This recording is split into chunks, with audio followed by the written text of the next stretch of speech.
हरे कृष्णा। श्रीमद् भागवतम 10वां स्कंद 38 अध्याय श्लोक नंबर 21 से 24। लब्धांग संगम प्रणतम कृतांजलि मां वक्ष्यते क्रोधते दुष्प्रभा लब्धांगसंगं प्रणतं कृताञ्जलि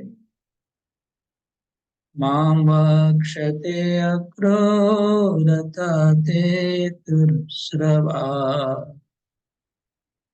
तदा वै जन्मभृतो महीयशा नेवावृतो यो दिगमो सजन्मत नातस्य कश्चित् दयितो सुहृत्तमो न चाप्रियो द्वेष्योपेक्ष एव वा तथापि भक्तान् भजते यथा तथा सुरद्रुमो यदुपाश्रितोऽर्थद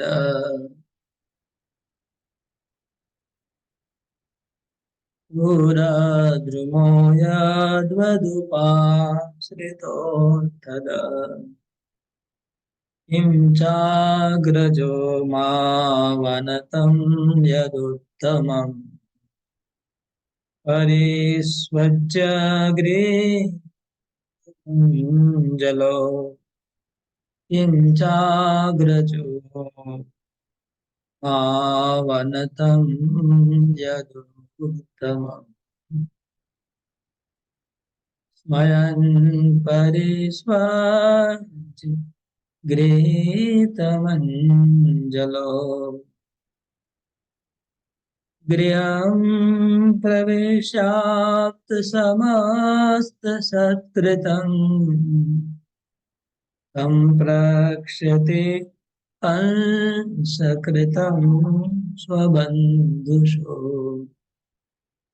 श्रीशुक उवाच इति सञ्चिन्तयन् कृष्णं स्वपल्कतनयोध्वनि रथेन गोकुलं प्राप्तो सूर्यश्चास्तगिरिं नृपः।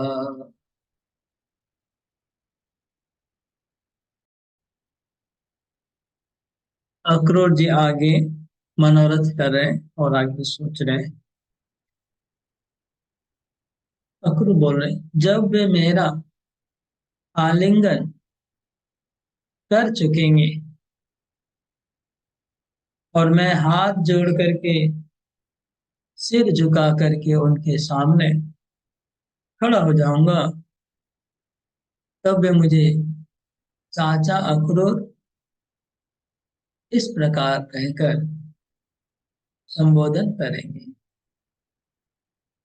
तब मेरा जीवन सफल हो जाएगा। भगवान श्री कृष्ण ने जिसको अपनाया नहीं उसके जन्म के जीवन को धिक्कार है।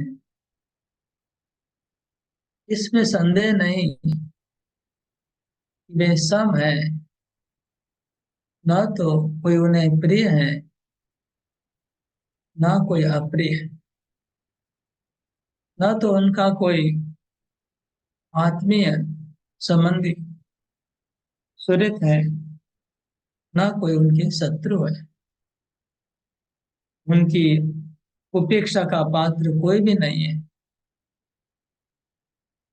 फिर भी जैसे कल्प वृक्ष अपने निकट आकर याचना करने वालों का, उनकी मुंह मांगी वस्तु का दान देते हैं, वैसे भगवान श्री कृष्ण भी जो उन्हें जिस प्रकार भजता है उसको उसी रूप में भजते हैं। मैं तो उनके सामने विनीत भाव से सिर झुकाकर खड़ा हो जाऊंगा और बलराम जी मुस्कुराते हुए मुझे अपने हृदय से लगा लेंगे। मैं तो उनके सामने विनीत भाव से सिर झुकाकर खड़ा हो जाऊंगा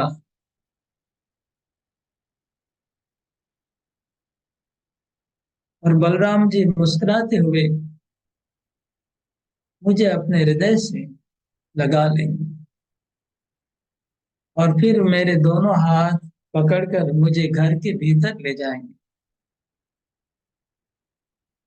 वहां सब प्रकार से मेरा आदर सत्कार करेंगे। इसके बाद मुझे पूछेंगे कि कंस हमारे घर वालों के साथ कैसा व्यवहार कर रहे हैं। श्री सुखदेव जी कहते हैं, परीक्षित, अक्रूर जी यही चिंतन करते करते जा रहे थे और उनका रथ तब कहीं जाकर गोकुल पहुंच गया जब सूर्य अस्ताचल पर पहुंच चुका था। हरे कृष्ण, हरे कृष्ण, कृष्ण कृष्ण, हरे हरे, हरे राम, राम राम, हरे हरे। तो अक्रूर जी का मनोरथ यहाँ जीव गोस्वामी बता रहे हैं कि मनोरथ उत्तरोत्तर बढ़ते जा रहा है। उनका मनोरथ मतलब सपना। हम लोग भौतिक जगत में सपना देखते हैं। सपना मतलब दिवा स्वप्न कि हम करोड़पति बन जाएंगे, हमारा एक ऐसा बंगलो होगा, हमारा ऐसा गाड़ी होगा, इतना बिजनेस बढ़ेगा। हम लोग ऐसे सपना देखते रहते हैं। वहां से भोग करेंगे, स्त्रियों को, बच्चों को, परिवार को भोग करते रहेंगे, सुख से जिएंगे, हमारे बच्चे बड़े हो जाएंगे, उनकी शादी हो जाएगी। ये हम लोग का सपना है, दिवा सपना, उसको मनोरथ कहते हैं। और अर्ज अक्रूर जी सपना देख रहे हैं। उनका मनोरथ क्या है? उनका मनोरथ उत्तरोत्तर बढ़ते जा रहा है। भौतिक जगत में हमारा मनोरथ उत्तरोत्तर बढ़ते रहता है। ये करेंगे, वो करेंगे, बढ़ते जाता है हमारा एम्बिशन। अक्रूर जी का मनोरथ बढ़ते जा रहा है।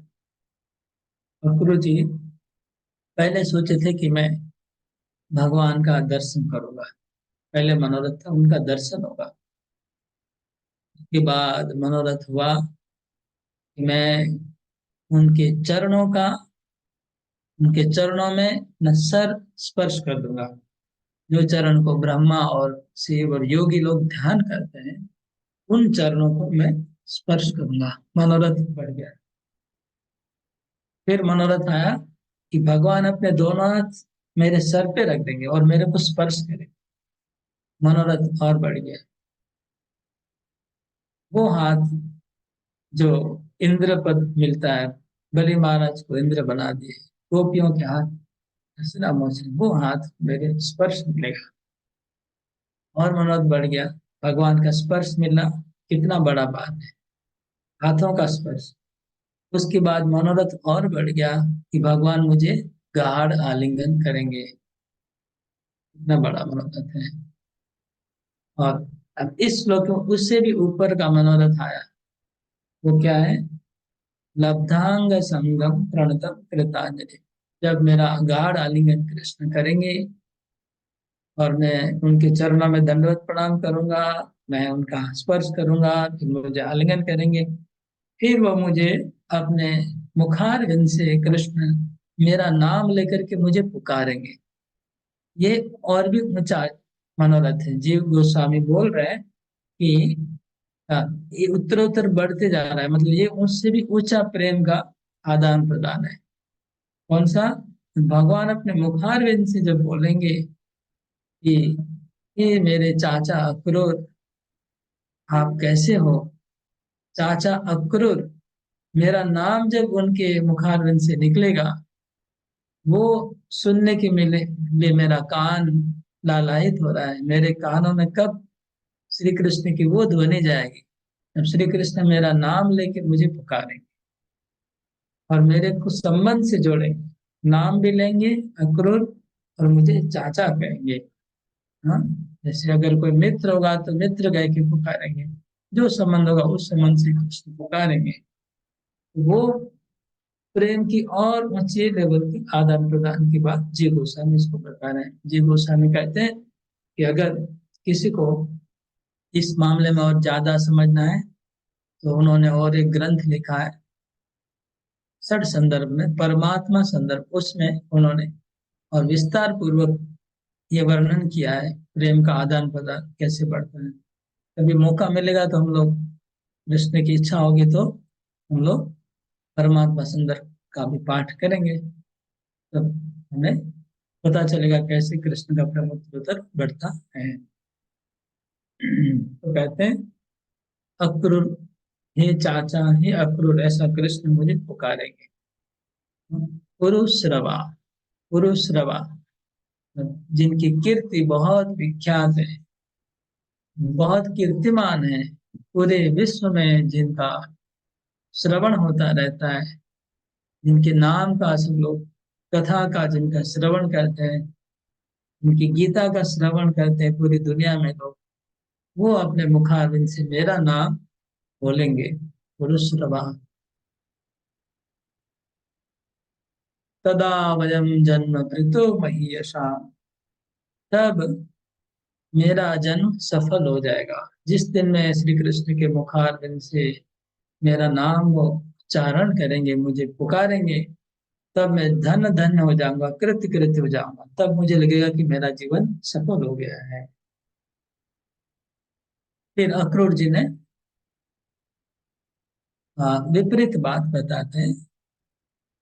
जिन लोगों को इस पृथ्वी पे जन्म लेने के बाद श्री कृष्ण की तरफ से आदर सत्कार नहीं मिला, श्री कृष्ण जिनको दुलारते नहीं, श्री कृष्ण जिनको उपेक्षा करते हैं, उनका जन्म धिक्कार है। जिनको श्री कृष्ण की अनुकूलता कृपा प्राप्त नहीं होती है, उनका जन्म धिक्कार है। जो श्री कृष्ण के विमुख जीव हैं, श्री कृष्ण से विद्वेष करते हैं, शत्रुता करते हैं, श्री कृष्ण का इस प्रकार का प्यार दुलार नहीं पाते हैं, उनका जीवन धिक्कार है। धिक, उनका जन्म धिक्कार करते हैं, ऐसा जन्म ही धिक्कार है।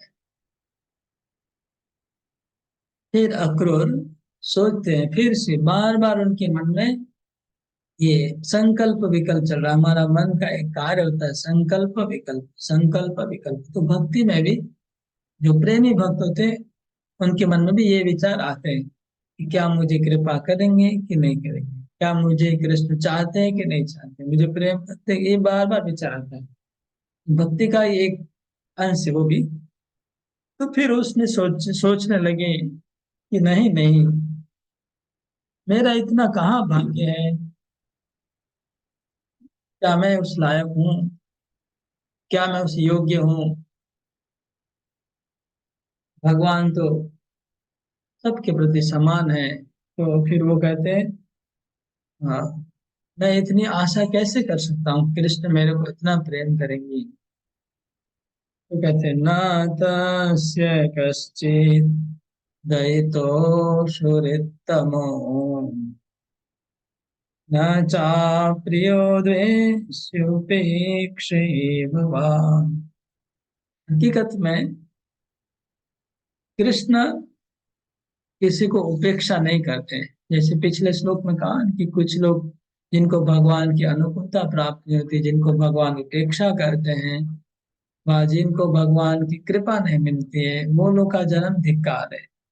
इसमें क्या कृष्ण का दोष है? कृष्ण कृपा नहीं कर रहे हैं, किसी कुछ लोगों को इग्नोर करते हैं, तो क्या पक्षपाती करें? कृष्ण पक्षपात कर रहे हैं, कुछ लोगों को कृपा करें, कुछ लोगों को नहीं। तो पक्षपात की बात बोले कि नहीं नहीं नहीं, कृष्ण कभी पक्षपात नहीं करते। न तस्य कश्चित दयितो, कृष्ण का कोई दयित प्रेमी नहीं है। सुहृदतम नहीं, दयित मतलब कृष्ण से, दयित का अर्थ यहाँ जो व्यक्ति हमारे को कुछ अनुकूलता देते हैं, कुछ हमको फायदा देते हैं, जिनसे हमको फायदा होता है वो उनको प्रिय लगता है। तो कृष्ण को किसी से फायदा होने का जो जरूरत नहीं है, सब कुछ उनको प्राप्त है। नानवाप्तम अवाप्त ब्रह्मत्ते कर्मणि मेरे को ऐसा कुछ नहीं है, दुनिया में प्राप्त नहीं है।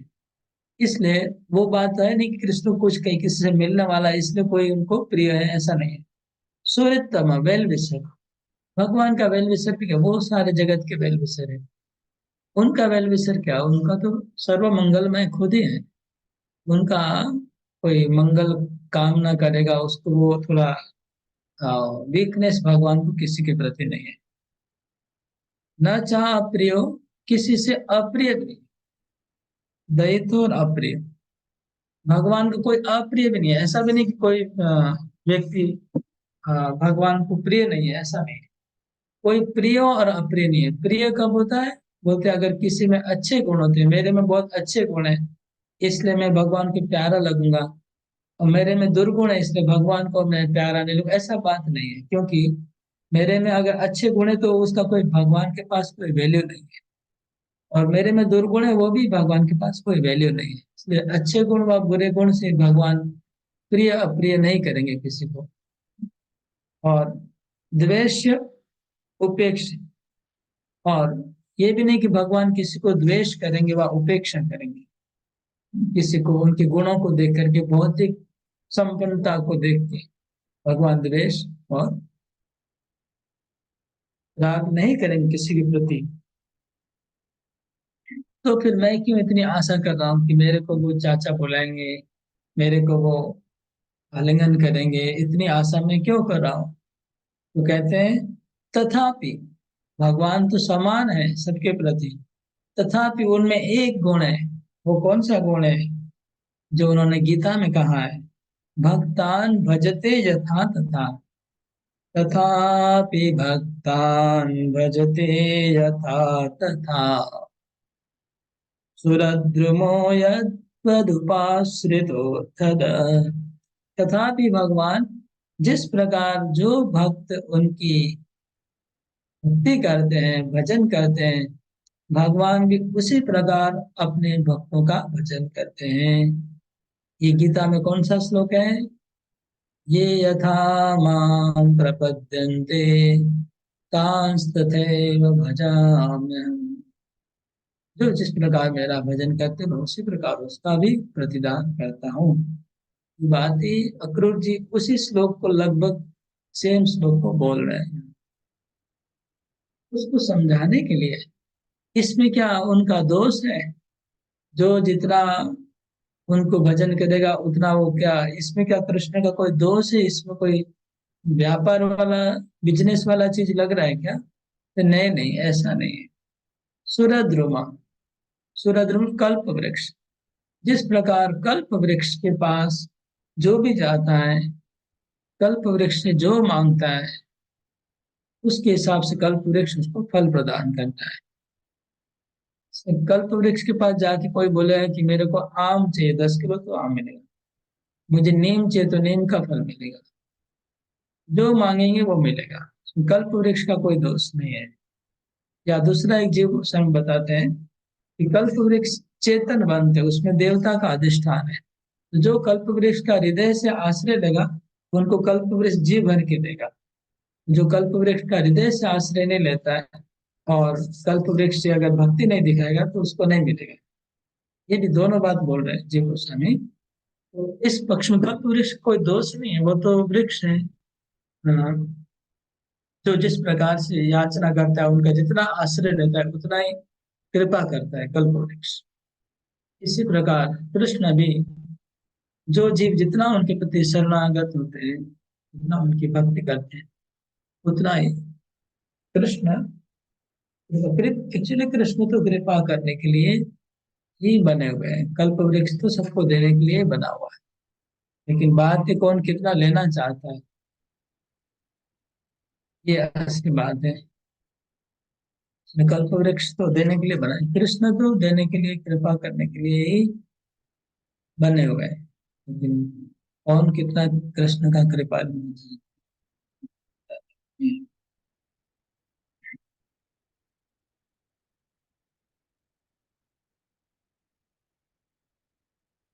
किं चाग्रजो मावनतं यदुक्तम्, स्मयन् परे स्वजगृहे समञ्जलो गृहं प्रविशाप्तसमस्तसत्कृतम् संप्रक्ष्यते कंसकृतं स्वबन्धुषु। फिर अक्रूर जी सोचने लगे, किंचा अग्रजो, और बलदेव जी बलराम जी जो श्री कृष्ण के साथ हैं, वो जब मुझे देखेंगे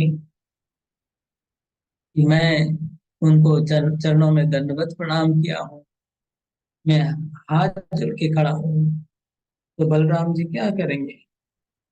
यदोत्तमा, हाँ, यादव कुल के वृष्णि वंश के वो, हाँ, वृष्णि वंश के प्रदीप हैं, वृष्णि वंश के कुल प्रदीप हैं बलराम जी।